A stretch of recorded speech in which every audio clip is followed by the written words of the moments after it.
주님께서는 오순절 후에 제자들이 펼쳐나가게 될 복음 증거의 사명을 내다보시면서 미리 다양한 지침을 주셨습니다.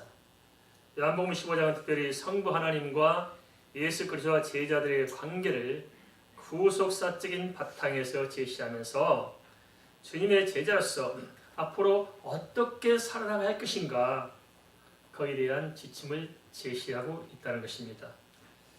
먼저 요한복음 15장 1절 2절 말씀을 같이 살펴볼까요? 나는 참 포도나무요 내 아버지는 농부라.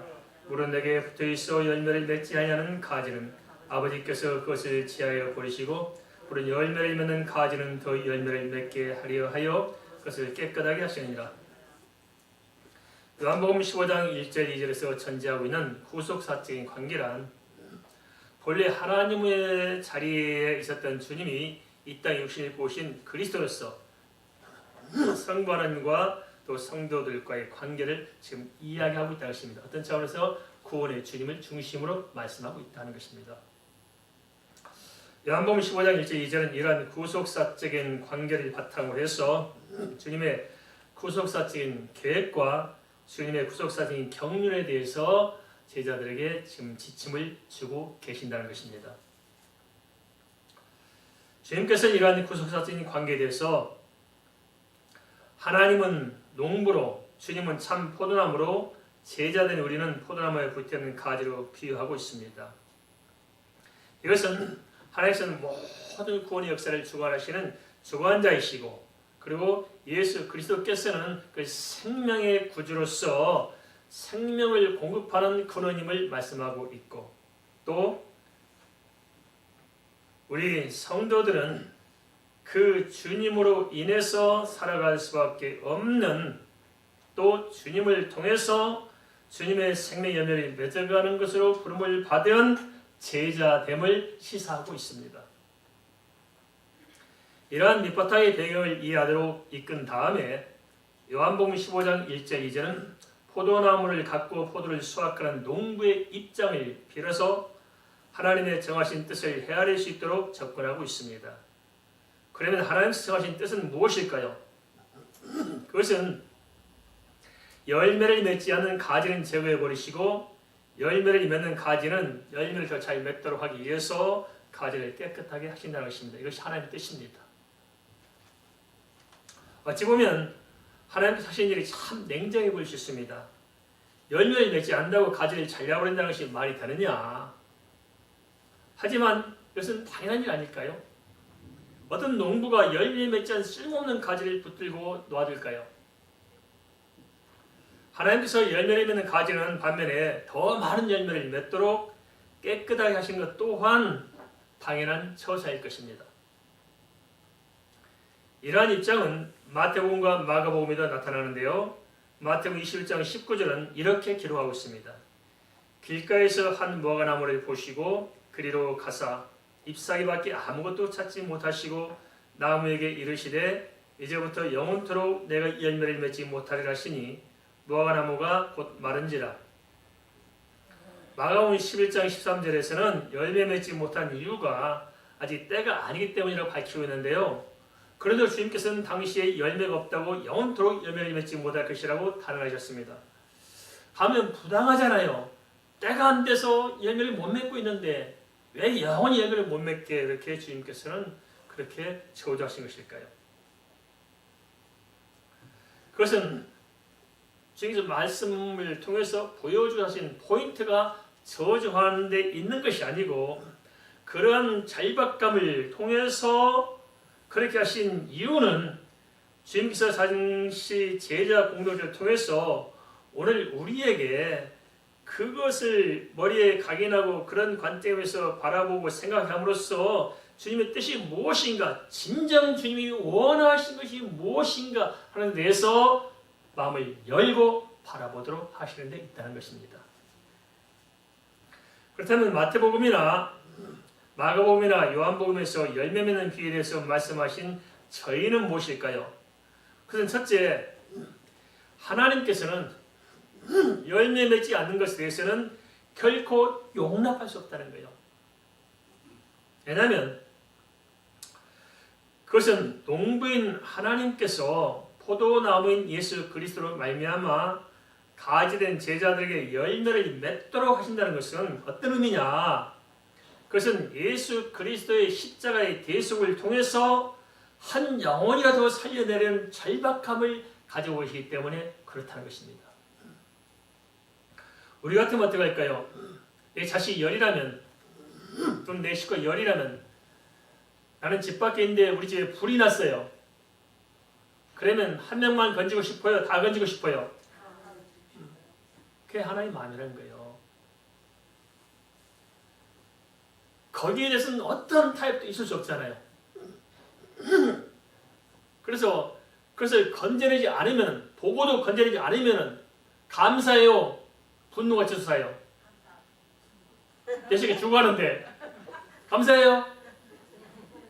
그 자리에 있으면서 알면서 안 건져내야 된다. 고마워요? 원망스러워요? 원망스러워요. 타협할 수 없는 겁니다. 지금 것은. 그래서 가지된 성도들이 열매 맺을 수 있음에도 안 맺고 있어요. 그것을 용납할 수 없다는 것입니다. 그 말은 무슨 말입니까? 가지를 용납할 수 없다는 말씀은 아니고 영혼 고려한 절박한 하나님의 뜻이 그 안에 담겨 있다는 거예요. 얼마나 절박했으면 하나님이신 예수님이 이 땅에 오셔서 십자가에서 피 흘려 죽으시기까지 해서 살리려 했겠냐 하는 것입니다. 그것을 우리가 살펴볼 수 있어야 합니다. 사람들은 때와 시기와 형편을 들어서 사명을 게을리하면서도 이유가 많습니다. 이에 대해서 바울 사도는 디모데를 통해서 이렇게 말씀하십니다. 너는 말씀을 전파하라. 때를 얻든지 못 얻든지 항상 힘쓰라.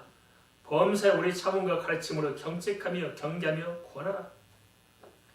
성경의 입장은 영혼을 구원하는 일만큼은 어떤 것으로도 양보하거나 타협할 여지가 없다는 거예요. 교회가 존재해야 될 이유도 이겁니다.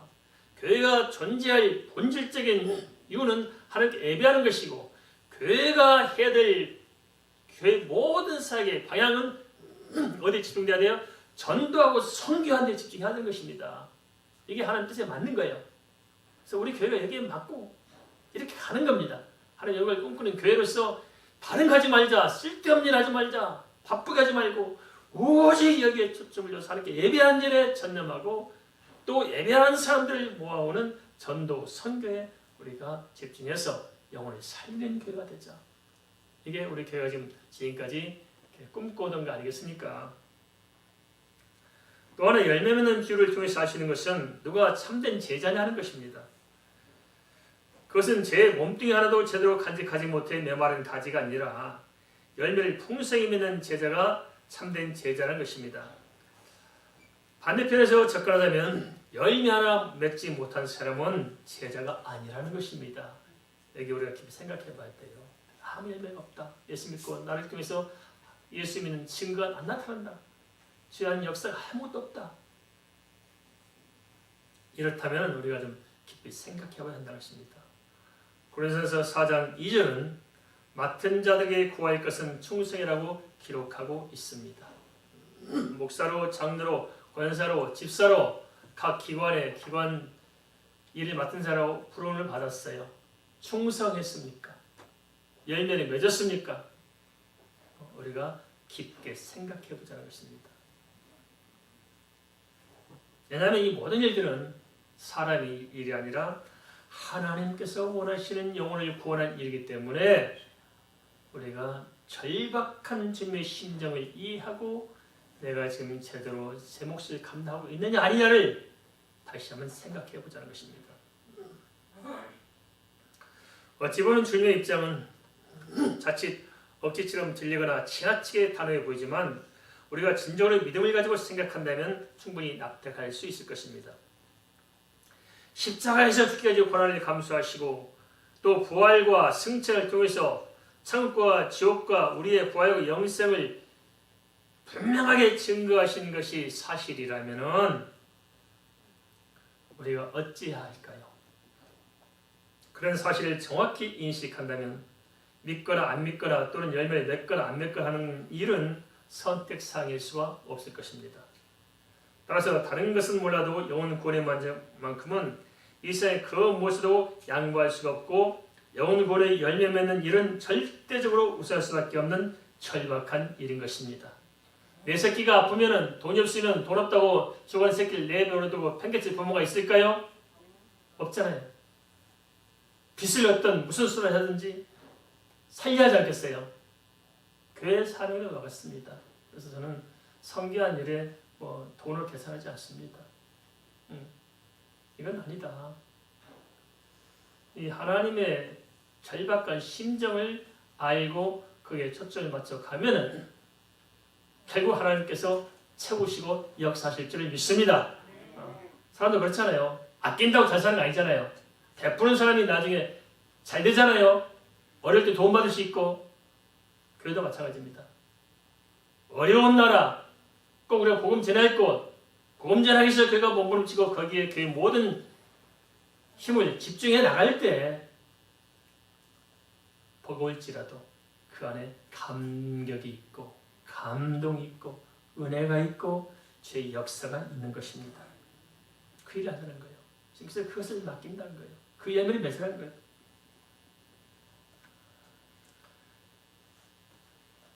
주님께서는 이처럼 영혼에 대한 절박감을 전제하시고 오늘 우리에게 제대로 삶의 자리가 무엇인지 물으시는 것이며 나가 제대로 사명을 속히 깨닫도록 재촉하시는 것입니다.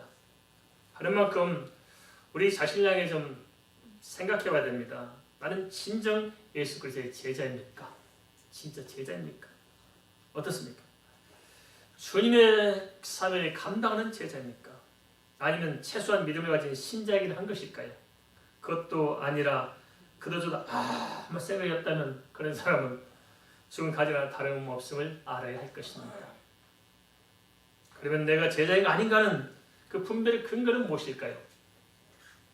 성경은 나를 통해서 열매가 맺히느냐 아니하는 그 증거를 통해서 알 수 있다고 말씀하십니다.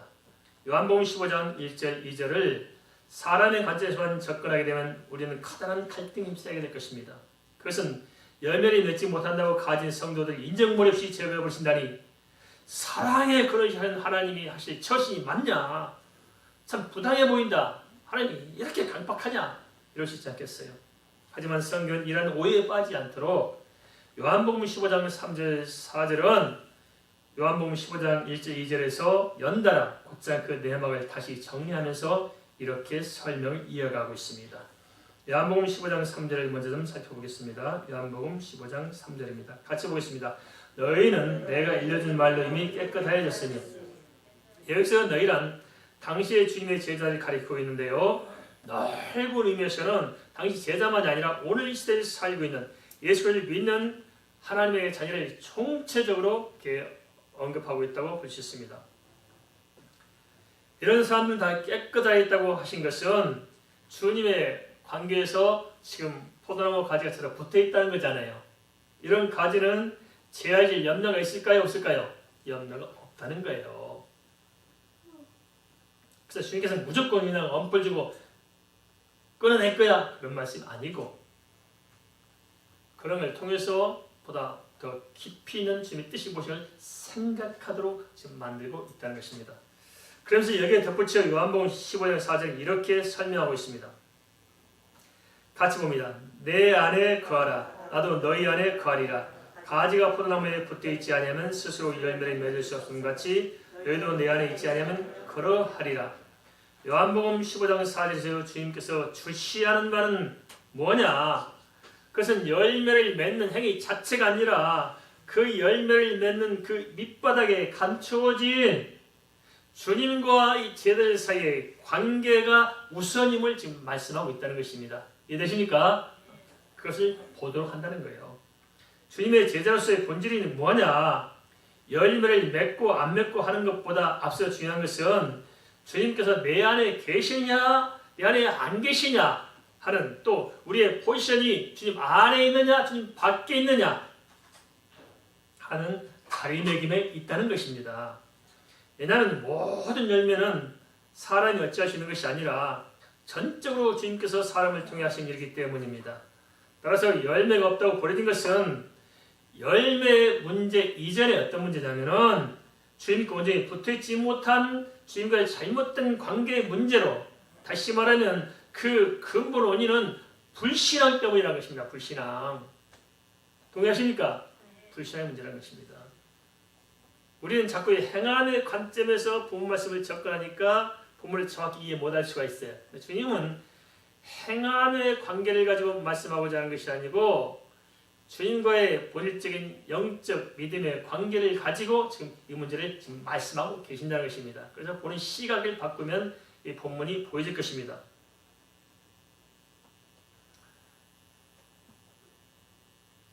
이것을 우리 자신들에게 비추어 생각하면, 만일 열매 없는 삶을 살고 있다면 주님과 나와의 관계에 대해서 살펴야 한다는 것입니다. 행함이 없고 있고 그것이 아니고 본질적으로 주님과 나와의 관계가 어떻게 되어 있느냐 하는 것을 볼 수 있어야 한다는 거예요. 겉으로는 주님께 붙어있는 가지처럼 보이지만 사실은 죽은 가지이기 때문에 열매 맺을 수 없음을 성경은 포도나무와 가지의 비유를 통해서 설명해주고 있습니다. 이런 영적인 원리를 다시 정리하여 제시한 것이 요한복음 15장 5절 6절입니다. 요한복음 15장 5절 6절 같이 읽겠습니다.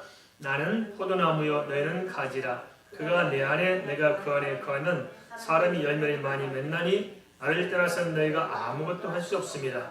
사람이 내 안에 거하지 아니하면 가지처럼 밖에 버려져 마르나니 사람들이 그것을 모아다가 불에 던져 사르느니라. 요한복음 15장 5절 6절을 정리하면 그렇습니다. 첫째는 주님과 우리의 관계는 포도나무와 가지와 같이 아주 긴밀하고 뗄 수 없는 관계라는 것을 말씀하고 있고요. 둘째는 그래서 주님과의 관계가 온전하면 열매를 잘 맺는 것이고, 그 관계가 온전하지 못하면은 특별히 영적인 일들은 아무것도 이루어지지 않는다는 것을 말씀하고 있습니다. 주님과의 관계가 우리가 잘못되었는데 구원받아요? 안 되는 거예요. 주님과의 관계가 잘못되었는데 백날 기도한다고 내가 응답 받아요? 안 되는 거예요. 주님과의 관계가 잘못되었는데 주님께서 주신 복을 받아요? 안 되는 거예요. 셋째는 열매 맺지 못한 가지는 끝난 버려져서 불에 살라진다는 것입니다. 생존 자체가 불가능함을 시사하고 있습니다. 영적으로 죽은 상태죠. 물론 이 세상 사람들도 믿는 사람들보다도 더 많은 선한 일을 할 수 있고 믿음이 없어도 의로운 편에 서서 살아가는 사람들이 있을 수 있습니다. 그럼 뭐가 다르냐? 그것은 예수 그리스도를 떠나 살아가는 이 모든 선한 행위들은 자신이나 이 세상의 어떤 도덕적 기준에 의한 것이지 주님께로 온 것은 아닙니다. 또 결국 그 모든 것은 자기 만족을 위한 것이 하나님의 영광을 위한 것도 아니라는 것입니다. 사람들은 그런 것에서 이렇게 접근해요. 사람들 이렇게 착한 일 많이 했잖냐. 요새 안 믿어도. 하나님 편에 보실 때 어떻게 할까요? 그가 한 행위를 볼까요? 아니요. 하나님은 그가 누군가를 모르십니다. 의인 없는 게 하나도 없다. 죄인입니다. 예수 따르면 다 자기 의를 위해서, 자기의 철학을 위해서, 자기의 사상을 살아갈 뿐이지 하나님을 살아가지 않습니다. 그 자체가 악한 것입니다. 그게 바로 로마서 10장에 잘 이야기하고 있습니다. 자기 하나님의 의를 모르고 자기 의를 드러내고자 굳이 힘써 하나님의 의를 저버린 것입니다. 무슨 말 아시겠죠? 그것은 절대 하나님께서 말씀하신 열매가 아닌 것입니다.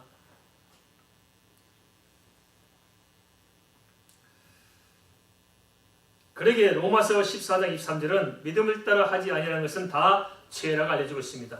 이런 측면에서 성도들의 상급 또한 궁극적으로 그 믿음에 대한 상급인 것입니다. 겉으로 드러나는 것이 중요한 것이 아니고 그걸 이루기까지 그 믿음이 본질이라고 했습니다. 그래서 두렵도록 했던 이 가난한 과부가 어느 누구보다도 헌금을 많이 한 겁니다. 뭘 보셨어요? 그 본질적인 믿음을 보신 거예요. 구원도 그렇지만 하나님의 백성들이 살아가는 삶 자체 역시도 믿음의 능력으로 되는 것이며 주의 일도 믿음의 분량대로 역사하신 하나님의 은혜에 달리는 것이 아니겠습니까? 믿음의 능력 안에서 성령께서 사람을 감동하시고 감화하시고 역사하셔서 치 열매 맺지 아니하면은 사람이 무슨 수로 하나님의 뜻을 이루며 사람이 무슨 수로 믿음의 열매를 맺을 수 있겠습니까? 믿음으로 행하지 아니하면은 자기 열심으로 나서다가 촛불에 꺾여 시험에 들기 십상입니다. 가만히 생각해 보시기 바랍니다. 예수 믿으면서도 이런저런 시험에 아주 습관적으로 자주 빠진 사람 있잖아요. 그것은 표면적으로 이유가 많겠죠. 뭐 세상에 사는데 시험거리 없겠어요. 교회 안에 시험거리 왜 없겠어요, 그죠? 있을 수 있어요. 사람이 사는데 문제가 왜 없겠어요? 다 있죠. 그렇지만 14일 시험에 빠진 것은 뭐냐? 그것은 이런저런 이유 때문에 그런 거라고 생각하지만 사실 이유 때문이 아니에요. 뭐냐? 사실 내가 믿음이 없고 내 안에 예수가 없기 때문입니다. 진정 내 안에 예수가 분명하고 믿음이 분명하다면은 세상 어떤 문제가 다가오더라도 그걸 뛰어넘을 수 있는 것입니다. 믿습니까? 신앙은 뛰어넘는 겁니다. 이기는 겁니다. 승리하는 것입니다. 변화시키는 것입니다. 어떤 문제가 오든지 예수 안에서 그 저주를 영광으로 바꾸는 것입니다. 복으로 바꾸는 거예요. 합력까지 선을 이루고 하나님께 영광을 돌리는 것입니다. 이게 예수 믿는 사람 아닐까요? 낙심하고 절망하고 빠지고 언제는 이랬다 언제 저랬다 좀 시커먼다고 누가 안 알아준다고 또 낙심한 사람 많잖아요. 그건 다 사실 나에게 속는 것입니다. 진짜 이유는 어디 있을까요? 내 안에 예수가 없고 내 안에 믿음이 없는 것입니다. 다른 말로 말하면 포도나무엔 주님께 가지수가 붙어있지 않은 거예요. 껍데기만 달랑 붙어있지 속은 안 붙어있는 거예요.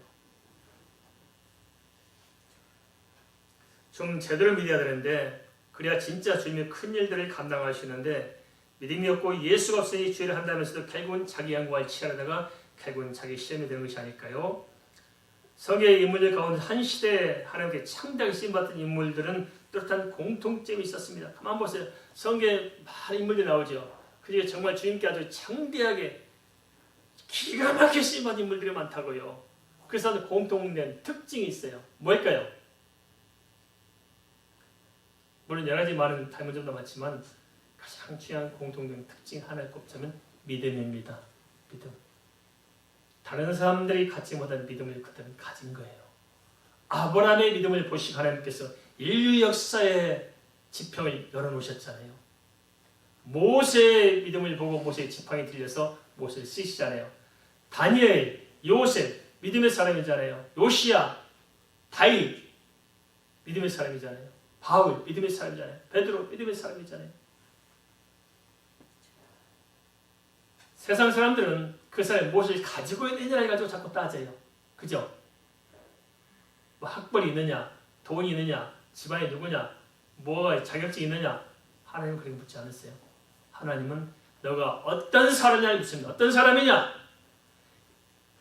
포도나무인 제 예수께 붙어있는 가지냐 아니냐를 따진 것입니다. 진짜 믿음의 사람이냐 아니냐를 묻고 계신다는 것입니다.